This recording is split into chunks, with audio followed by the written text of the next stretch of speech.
എന്താ സ്നേഹമോളെ? എന്താ? ഇവരോടൊക്കെ എനിക്ക് കുറച്ച് സ്വസ്ഥത തരാൻ പറ നന്ദേട്ടാ. എന്റെ ധനുഷിന്റെ വിവാഹം മുടക്കാൻ ആദ്യം ഒരാളായിരുന്നു, പിന്നെ അത് രണ്ടായി. ഇപ്പോ സന്ദീപേട്ട പറഞ്ഞു വിട്ടിരിക്കുക എന്നോട് വിവാഹത്തിന് പിന്മാറണമെന്ന് പറയാനായിട്ട്.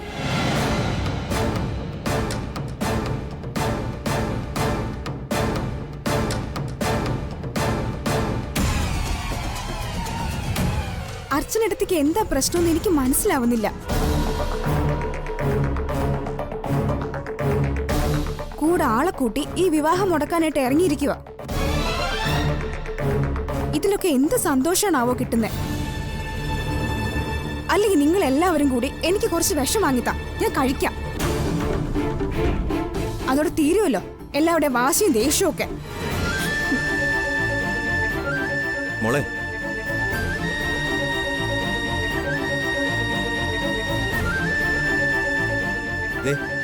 അർച്ചനയോട് ഞാൻ മുന്നേ പറഞ്ഞിട്ടുള്ളതാ, ആവശ്യമില്ലാത്ത കാര്യങ്ങളിൽ ഇടപെടരുതെന്ന്. മതി.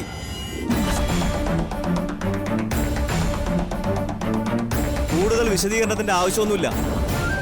എനിക്ക് നേരിട്ട് അറിയാവുന്ന കാര്യമല്ലേ ഇത്. ഇങ്ങനെയാണ് അർച്ചനയുടെ മനോഭാവം പോക്കുമെങ്കിൽ ബുദ്ധിമുട്ടാണ് അർച്ചനെ.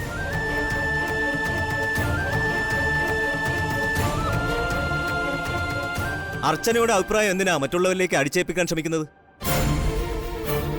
സ്നേഹ പറഞ്ഞിട്ട് പോയത് കേട്ടോ. എല്ലാവരും കൂടി എന്തേലും പറഞ്ഞ് അവള് കയ്യബദ്ധം എന്തെങ്കിലും കാണിച്ചാ അതിന് ആര് സമാധാനം പറയും?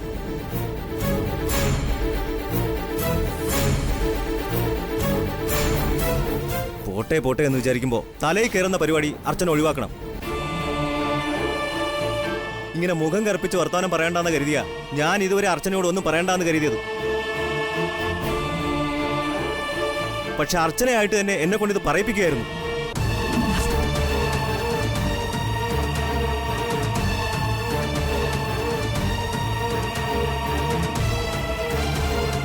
നിങ്ങൾ ഉണ്ടാക്കുന്ന ഇത്തരം കാര്യങ്ങൾ ഈ കുടുംബത്തെ തന്നെ തമ്മിലടിപ്പിക്കാൻ പോകുന്നവയാണ്.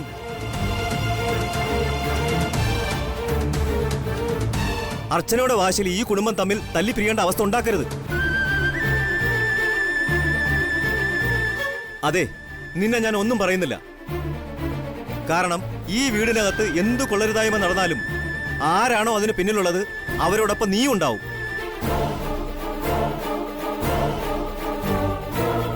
പറഞ്ഞാലും മാറില്ല, മാറാൻ ഉദ്ദേശവുമില്ല. അർച്ചനെ, ഇനിയെങ്കിലും ഇത്തരം കാര്യങ്ങൾ ആവർത്തിക്കരുത്. അങ്ങനെ വന്നാൽ അർച്ചനയ്ക്ക് പരിചയമില്ലാത്ത ഒരു നന്ദനെ പരിചയപ്പെടേണ്ടി വരും.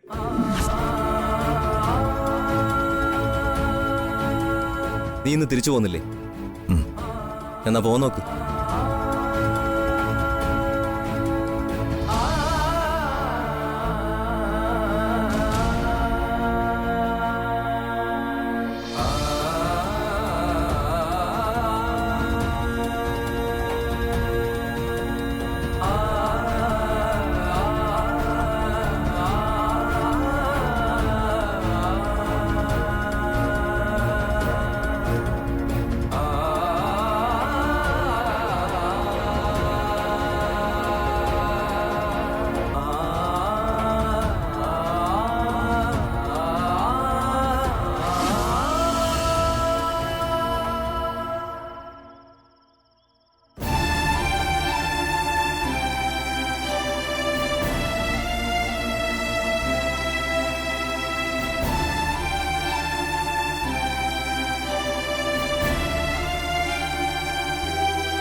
വന്നപ്പോൾ മുതൽ ഞാൻ സന്ദീപിനോട് ഒരു കാര്യം ചോദിക്കണമെന്ന് കരുതിയിരിക്കുകയായിരുന്നു. എന്താ അനുവേട്ടാ? ഇവിടം സന്ദീപിന് ഇഷ്ടമാവുന്നുണ്ടോ? സൗകര്യങ്ങളുടെ കാര്യത്തിലായാലും സന്ദീപിന് എന്തെങ്കിലും ബുദ്ധിമുട്ടുണ്ടോ? അത് അനുവേട്ടാ, ഞാനങ്ങോട്ട് പറയാതിരിക്കുമായിരുന്നു. എൻ്റെ സൗകര്യങ്ങളുടെ കാര്യമല്ല, എല്ലാവരുടെയും കാര്യത്തിൽ നമുക്കിവിടുന്ന് മാറുന്നതാണ് നല്ലത്.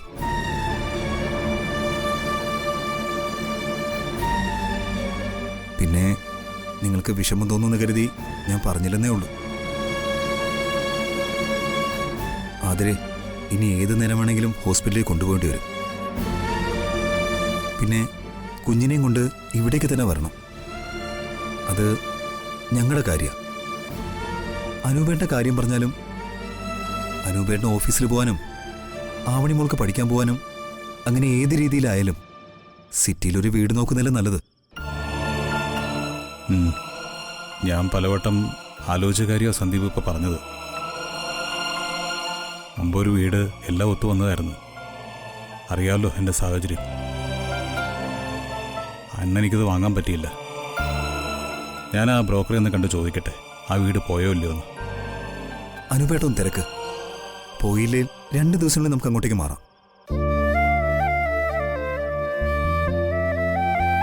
ഇവിടെ നിന്ന് മാറുന്നു എന്ന് പറയുമ്പോഴൊക്കെ ഒരു വിഷമ. ഞാനും അർച്ചനയും ആതിരയൊക്കെ ജനിച്ചതും വളർന്നതുമൊക്കെ ഇവിടെയല്ലേ.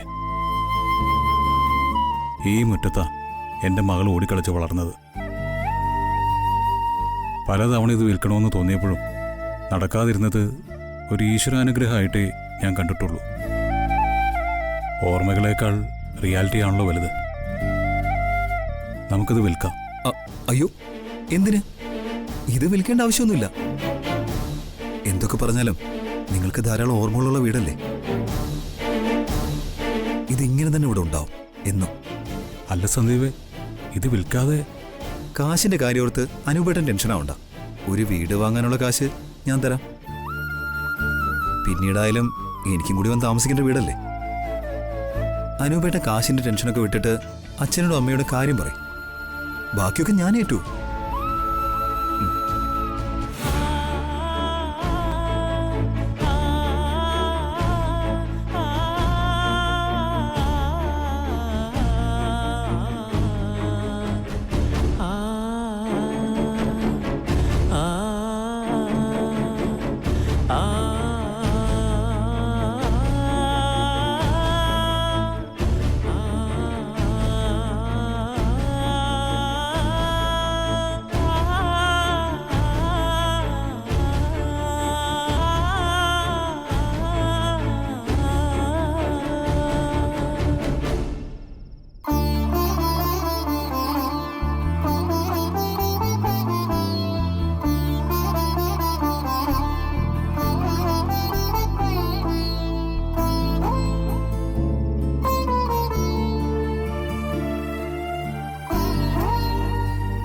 സന്ദീപ് പറഞ്ഞാലും കാര്യമില്ല അച്ഛാ. അവർക്കൊരു കുഞ്ഞു വരുമ്പോൾ അവരതിൻ്റെ സുരക്ഷയും സൗകര്യങ്ങളൊക്കെ അല്ലേ നോക്കൂ.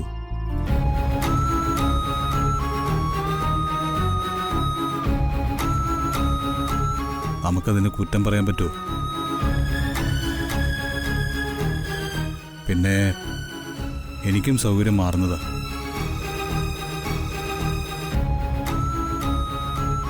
വിവാഹം കഴിഞ്ഞ് ഞാനും മാഷി ഇവിടെ വന്നത് പിന്നെ നിവൃത്തികളുണ്ടല്ലാതെ ഞങ്ങൾ ഇവിടുന്ന് മാറുന്നതിനെപ്പറ്റി ആലോചിച്ചിട്ടേ ഇല്ല. ഞങ്ങളുടെ ഏറ്റവും വലിയ സന്തോഷങ്ങളും ദുഃഖങ്ങളും ഒക്കെ കഴിഞ്ഞു പോയത് ഇതിനകത്ത്.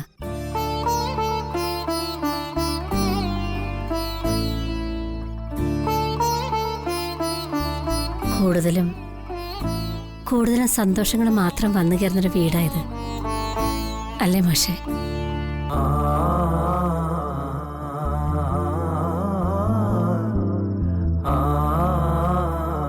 പുറമേ നിന്ന് നോക്കുന്നവർക്ക് ഇതൊരു സാധാരണ വീടം തോന്നുമെങ്കിലും നമുക്കിത് സ്വർഗമല്ലേ.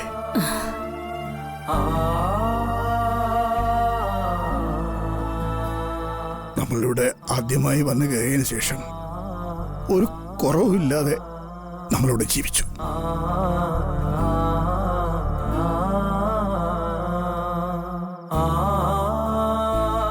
അത് ഈ വീടിന്റെ ഐശ്വര്യം കൂടിയെന്ന ഞാൻ വിശ്വസിക്കുന്നത്.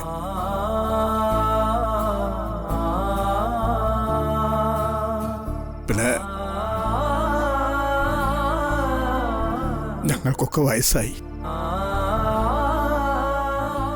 ഇനി മക്കളും മരുമക്കളും പറയുന്ന കേട്ട നമ്മുടെ മുന്നോട്ടുള്ള ജീവിതം.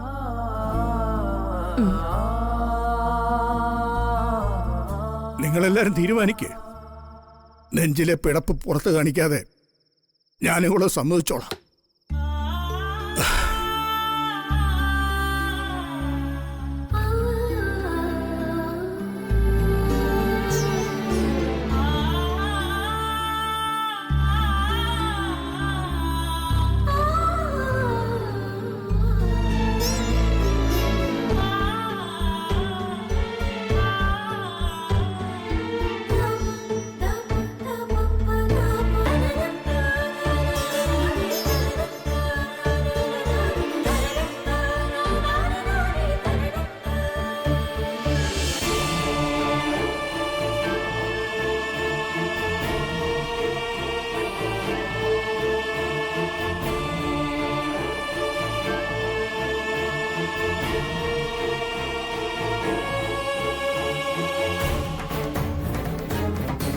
അർച്ചന,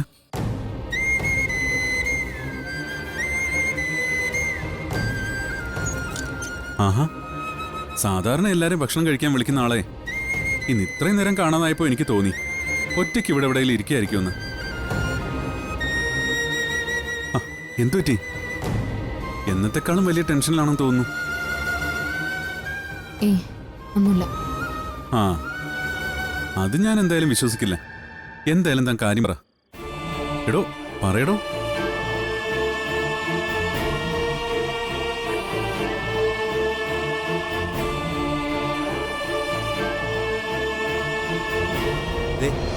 അർച്ചനയോട് ഞാൻ മുന്നേ പറഞ്ഞിട്ടുള്ളതാ, ആവശ്യമില്ലാത്ത കാര്യങ്ങളിൽ ഇടപെടരുതെന്ന്. നിങ്ങൾ ഉണ്ടാക്കുന്ന ഇത്തരം കാര്യങ്ങൾ ഈ കുടുംബത്തെ തന്നെ തമ്മിലടിപ്പിക്കാൻ പോകുന്നവയാണ്. അർച്ചനെ, ഇനിയെങ്കിലും ഇത്തരം കാര്യങ്ങൾ ആവർത്തിക്കരുത്. അങ്ങനെ വന്നാൽ അർച്ചനയ്ക്ക് പരിചയമില്ലാത്ത ഒരു നന്ദനെ പരിചയപ്പെടേണ്ടി വരും.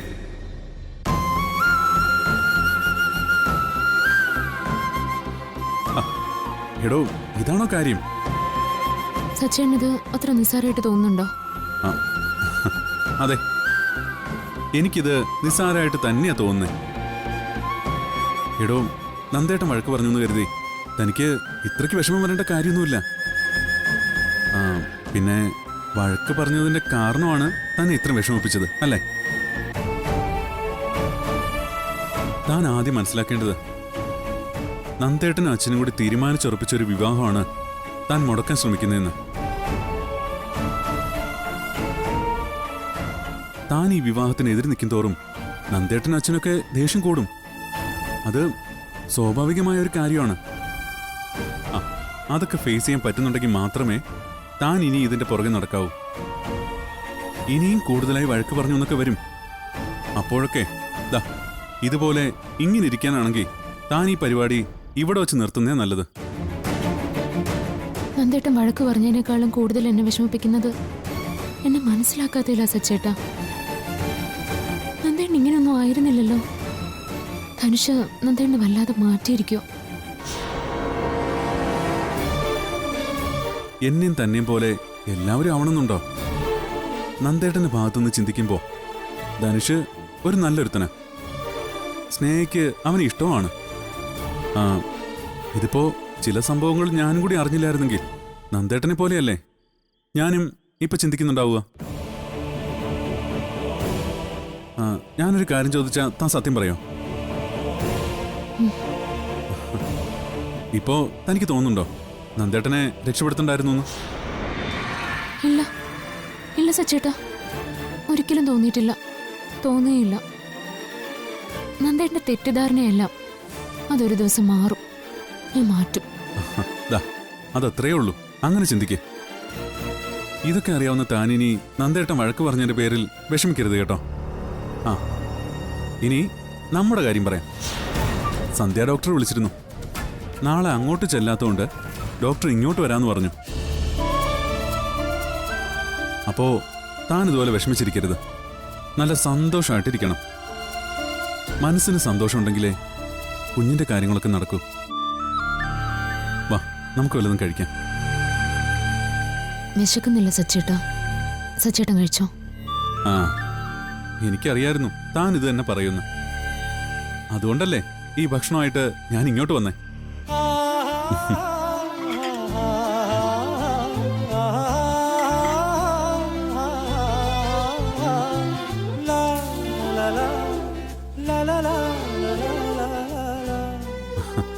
കഴിക്കേ.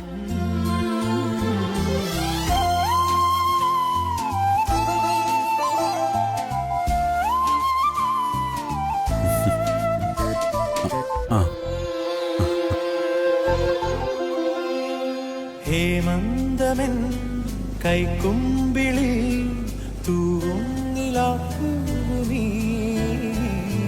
പൂങ്കാറ്റ് പോ നിന്നുള്ളിലെ പൂഞ്ചില്ല തേടുന്നു ഞാനിതാ. കിളിപാടുന്ന പാട്ടെന്റെ കാതിൽ കളിയോതുന്ന നിൻ വാക്കുപോലെ അതിലോലം അനുരാഗം തേന്മാരിയ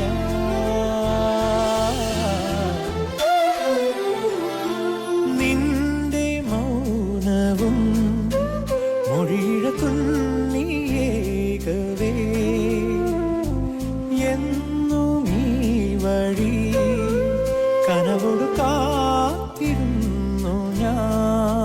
എൻ നിമിഷങ്ങളാനന്ദ ശലഭങ്ങളാ ഇന്നലയുന്നു നിന്നോർമ്മയാകെ.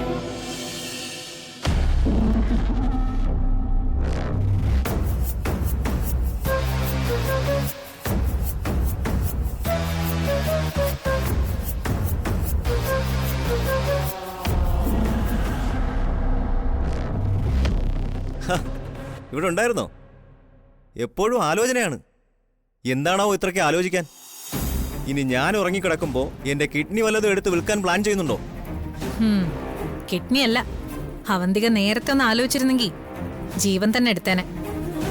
അത് ചെയ്യാതിരുന്നതാ എന്റെ ജീവിതത്തിലെ ആദ്യത്തെ അബദ്ധം. ആ, അത് കഴിഞ്ഞ് പിന്നെ നിനക്ക് അബദ്ധങ്ങളുടെ ഘോഷയാത്രയായിരുന്നല്ലോ.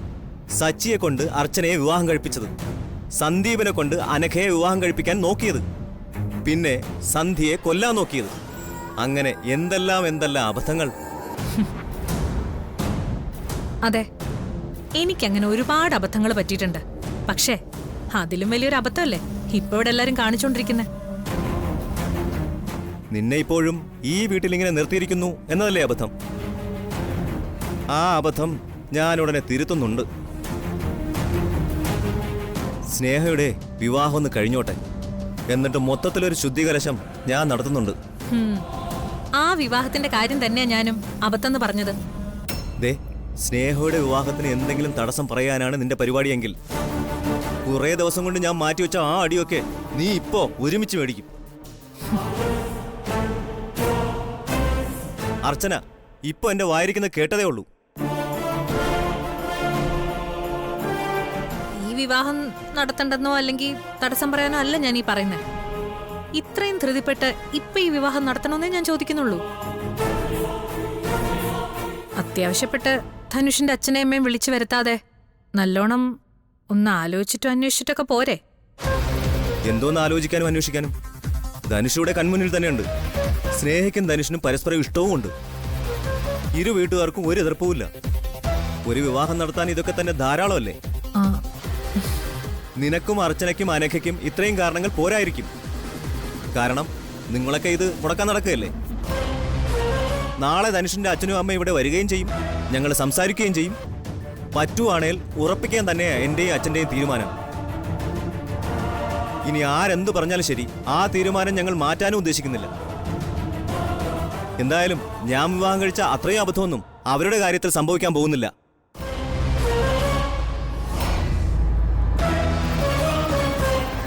ഈ നാട്ടിലെ ഏറ്റവും വലിയ ക്രിമിനലിനെയാ ഈ ഞാൻ താലി കെട്ടി കൊണ്ടുവന്നത്. എല്ലാവർക്കും സ്വന്തം ബെഡ്റൂമിലേക്ക് വരുമ്പോഴാ കുറച്ച് മനസമാധാനം കിട്ടുന്നത്. എന്റെ കാര്യത്തിൽ നേരെ തിരിച്ചാ. ഈ വീട്ടിൽ ഒരു സ്വസ്ഥതയും തരാത്ത മുറി ഇതാ. അതിന് മാത്രം ഞാനൊന്നും പറഞ്ഞില്ലല്ലോ. പറയരുത്. ഞാൻ മുന്നിൽ നിന്ന് നടത്തുന്ന വിവാഹം ഇത്. അതിനെതിരെ ആര് ശബ്ദമുയർത്തിയാലും പിന്നെ അവര് ഈ വീട്ടിലുണ്ടാവത്തില്ല.